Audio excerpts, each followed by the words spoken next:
Hey guys, welcome back to my channel. I'm here with an empties video. All the things I used up in November and December.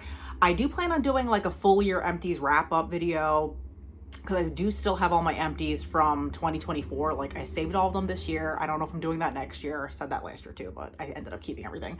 Plus I have a declutter of a lot of nail polishes. So definitely hang around for that discourse at the end. But let's get into it. I'm gonna start with hair products. I used up this Wow color. It's called Wow 1 Minute Transformation Styling Cream. And this instantly remoisturizes and eliminates frizz. So the reason why I was drawn to get this was because I was looking for a cream that you could use on dry hair as well as maybe, you know, damp hair, because a lot of them are marketed towards damp hair. To be honest with you, I think you can use any cream on dry hair. It's just like, so what if the description says one thing? Like, who cares? Like, so that was kind of my thoughts on this as I continued to use this. It's still a nice cream, but I don't think it's wildly different from like the John Frieda Secret Weapon cream. I can get the same kind of thing out of a drugstore product or something cheaper. So this isn't what I'd go for anymore. I think it was okay. I think it did a good job, but I didn't think it was like mind-blowing. So yeah, I think I got this literally a year ago. I want to say I got it during Black Friday last year, maybe, or some sort of sale at the end of last year. So it lasted me quite a long time. But that said, yeah, I wouldn't get that again. And then I used up this Donna's Recipe Sweet Potato Pie Extra Creamy Moisturizing Shampoo. This stuff smells so freaking good. If you like the smell of sweet potato pie, this would be great. For the record, I have like coarse hair. It's kind of wavy, can potentially be frizzy if I'm not like, you know, using my shampoos correctly. So this was really nice for that. This did not dry out my hair at all. If you're looking for something that creates like lots of suds, like this might not be the one you want to get. Like, I don't think it's like zero suds, but it's not like that type of shampoo. But it does leave my hair, or left my hair, feeling pretty soft. It didn't feel like too dry. You know what I mean? Sometimes shampoos can dry your hair out and make it feel like straw. Like, I didn't experience that with this at all. So it was really nice. And it left my hair feeling clean too. Would I get this again? I probably would at some point. It, you know, wasn't as expensive as other shampoos that you can find. I got mine from Ulta, but I did see it at Target as well. So it's not like the most expensive shampoo, but it's not like super cheap shampoo either. So it's really nice. I still have the conditioner because I always use up my shampoos before the conditioner. But yeah, I would totally get this again. I didn't because I like to rotate and try new things and etc. But it smells so good. Oh, it really does. Also, the texture of it was different. So it almost looked like a lotion type texture, which could be a little surprising to some people, but like, it wasn't like a lotion on your hair. It still felt like a nice shampoo, but it, yeah, that the texture thing was the thing I noticed at first. It wasn't like this like thick, yeah, type of typical shampoo. It definitely had more of a lotiony type texture. So it's really, really nice. I used up a fragrance-free shampoo baby wash. I used that for cleansing my face at night, taking makeup off. It does the job. Like the Target one a lot. If you ever want to get something like this to remove your makeup, just be careful because this bottle and the lotion look exactly the same. So I made that mistake of getting the lotion the one time, and then my daughter's using the lotion now, so I was able to use it, but it's like, that's not what I wanted to buy. But they look exactly the same, but I do like this. This is a great way to remove makeup. Use one of those. Some hand soaps, but I'm not gonna talk about that. I use the hair dye. I recently just dyed my hair. I usually go with the Revlon. This time of year I do the brown black one because it's just like the season. I might do like a lighter, tad lighter in the spring, summer, but that's what I have on my hair now. I love it. It's so inexpensive, and honestly, all dyes fade for me after like a few weeks, sometimes a month if I'm lucky, but like, so to me, I don't really feel like buying the most expensive hair dye because I don't think any of them really last that long. I've tried like the Garnier ones that are nice, but eventually the roots will come in, something, you know, like, but this is good for the price. I will say that. So if you're looking for a good hair dye or one that like does the job and with the realistic expectation it's going to fade, like I use all the shampoos that I'm supposed to. I try not to like do anything to make it fade quicker, but it's hair dye, man. Like, what are you gonna do? So yeah. Good one. Used up this facial moisturizer. This is the Pharmacy Honey Halo. This was in my project pan. It was just like a mini, I think it was a birthday present from last year. And this was really, really nice. I talked about this already in my project pan video, but in case you don't know, like, I thought the texture was really good. It sank in really nicely. I do enjoy the smell of honey, so that was really nice. You could tell it was like a quality moisturizer. Like the feel of it, it was like kind of buttery, but it like sank in nice. It wasn't really greasy.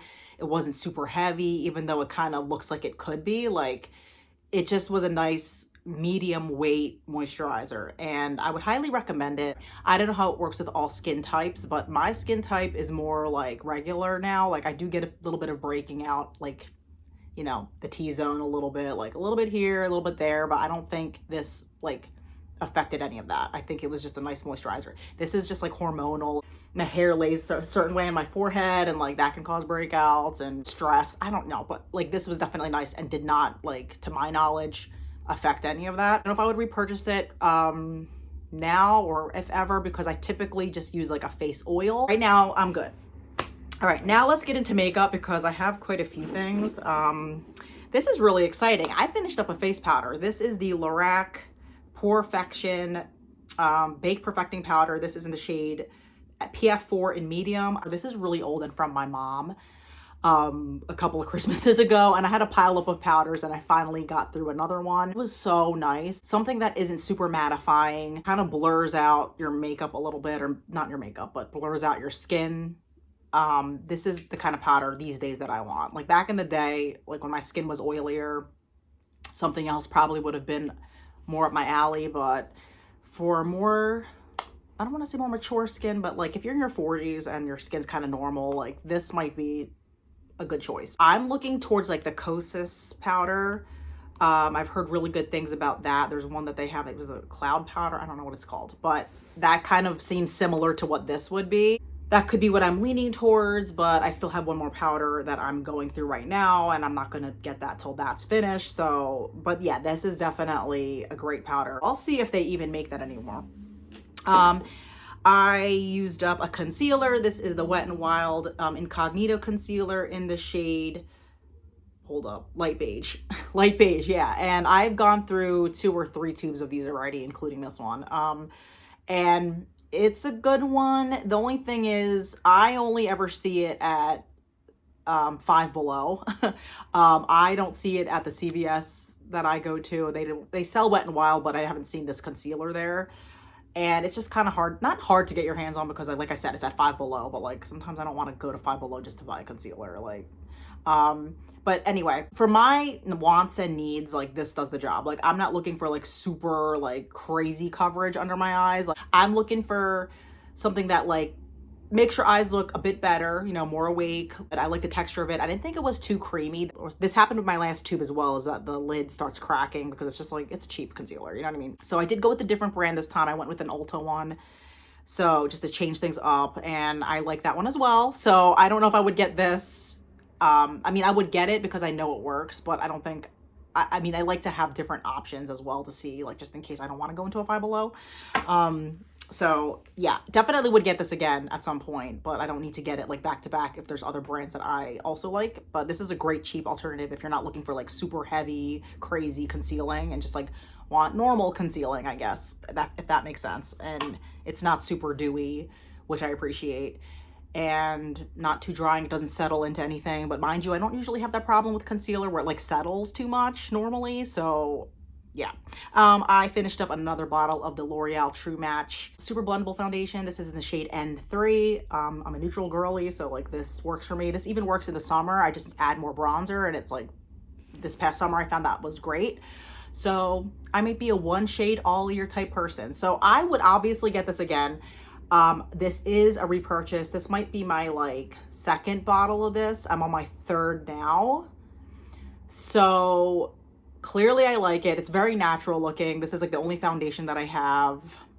I would switch it up to, just because that's what I do, but this would be right now like my lazy go-to, and I'm thrilled that it's like a staple product. It's been on the market for years, and I had used it in the past, and then I was like using other things, and I came back to it because I just wanted something, yeah, that was basic, easy to find, look natural, and yeah, I really, really like this. Definitely a repurchase in the future. The other exciting one was from my project pan as well. I used up the NYX Butter Gloss in the shade Angel Food Cake, and super excited about that. I really, really like the NYX Butter Gloss formula. I haven't tried a lot of gloss formulas in the past couple years because I've just haven't really been buying makeup and trying to use what I have. So this one, I would get this brand and type again for sure, in a different shade though. This was a little too pink for me. Like, it doesn't look that shocking in the tube there from what you can see, but like it goes on a lot brighter than you would think. Not tons brighter, but it's the pigmentation it's like a very blue based pink. I mean, not impossible to work with though, clearly, because I was able to use this up. I did mix this with a lot of different colors too. I did stuff like that. Yeah, I don't know how often I wore it like truly by itself, but it was workable. It was workable. Again, wouldn't get this particular shade again because I did have to like, you know, manipulate it a little bit. But it was nice. I mean, I'm gonna miss this one, even though I know I said what I said about the shade and everything. I will miss using things. I found that a lot with like a lot of project panning items. I form a bond with them, like a relationship with them, because I know how well they work, and you get into this pattern of like understanding it so well. And then I used up this CHV Dry Fast top coat. This was a staple in my, you know, nail collection for years. I would always repurchase this. And then I switched over and I like what I have now. We'll talk about that in a second. But this I did like because it was quick drying, like it's marketed to be. Like it's, yeah, dry fast top coat. What I was starting to notice is that this was starting to shrink my polish on my nails. I mean, I always claimed that this made my nail polish last longer, but what I was noticing was that like after 2 days, 3 days, my nail polish would like shrink on my nails. Like there would be more fading at the tips, and kind of more chipping. Like, I don't know, it just looked more worn out compared to the one I use now. I switched over to an Essie top coat that is not necessarily quick dry, but I think the quick dry clear top coats do that. They just make the nail polish look kind of and like shrinky and weird after like 3 days, 2 days. It's just a formula. So again, I haven't tried other quick dry ones, but I've heard that across the board. And if you're someone who like switches out nail polish colors a lot, that might not matter to you. So if you're that person, then go for this, sure. But if you are somebody who doesn't have time to like do their nails as much, try to make your manicure last like an actual full week. This is with the Essie one, and this is after like, I think a week. It's been a week, and like it looks way better than it would have looked with this. So this will not be a repurchase anymore. I'm over it, which is crazy because this is always like the thing I always repurchase, but sometimes it is worth it to try new things. I'm not saying to go out and try new things constantly, because like if you like what you like stay content. But I wasn't as content with this, and it ran out, so it was worth it to try something different. And I used quite a bit of it. Like if you see, like usually I don't make it that far, but I did mix it with a little bit of thinner, which I don't know if that made it worse or better, but whatever. Anyway, it's gone, so not a repurchase. Now let's talk about what I'm decluttering, and this time around it's all nail polish. I'm getting rid of 12 nail polishes this time around.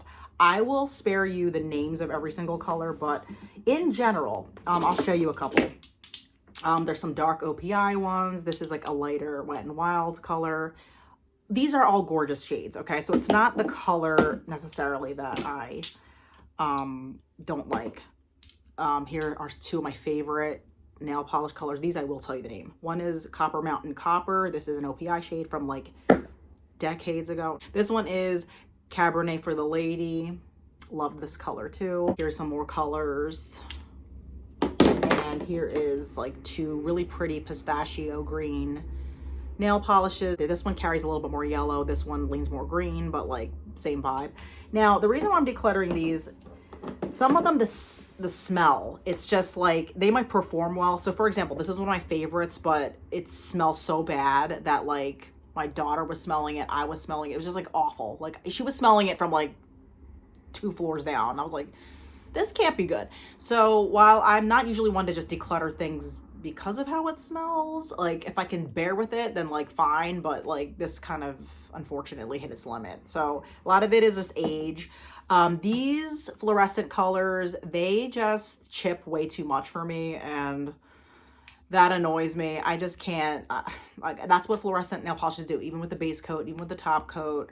I am curious though, maybe I should keep the orange one. I don't know, maybe I should try to give these a go with the newer top coat that I have. That could be something I might consider with these.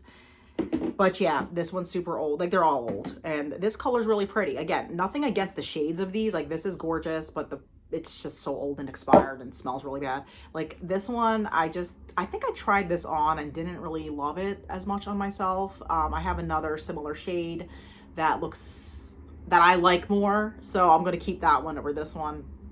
So let's say 10 nail polishes out. I will try these this summer with the new top coat, like on my toes or something, and see if I like it. But once those start chipping, if they chip way too soon, even with the new top coat, I'm getting rid of those too. So, okay, we'll say 10. And I will miss them because they've been around a long time. Like this one, oh my gosh, look how much of it I used. Like a lot of them got a lot of usage over the years. So it's not like I use these things like once and I'm getting rid of them. Like these don't look as used, but these don't look as good on me. The color itself is beautiful, but I don't like how it looks on me. And I don't know if that was a thing with me back in the day where I cared about that, but now I'm just like, I don't know. Like they're so pretty though. Like I would love to keep something like this in the spring, but if I don't even like how it looks on me, it's like, why? And this one is a classic brown shade that is so gloppy and goopy on the inside that I just can't. Like you can see, it's like, it's just like, it's literally chunks of nail polish. It's so gross, but that's why we're getting rid of them. So right now, my nail polish collection is down by 10, potentially 12 if these suck in the summer, we'll see. But yeah, that's what I'm decluttering. No actual makeup this time decluttered, but like nail polish, yes. And that's good because I needed to downsize my nail polish collection. So, wow, thank you for joining me. Please be on the lookout for my total empties video for the end of the year. I'm really excited to do that one and just get everything together and see like how much I went through. So that'll be coming up sometime in January, of course, because today is the 31st and I'm not making 2 videos today. So have a good one. Happy New Year, and I will see you in the next video. Bye.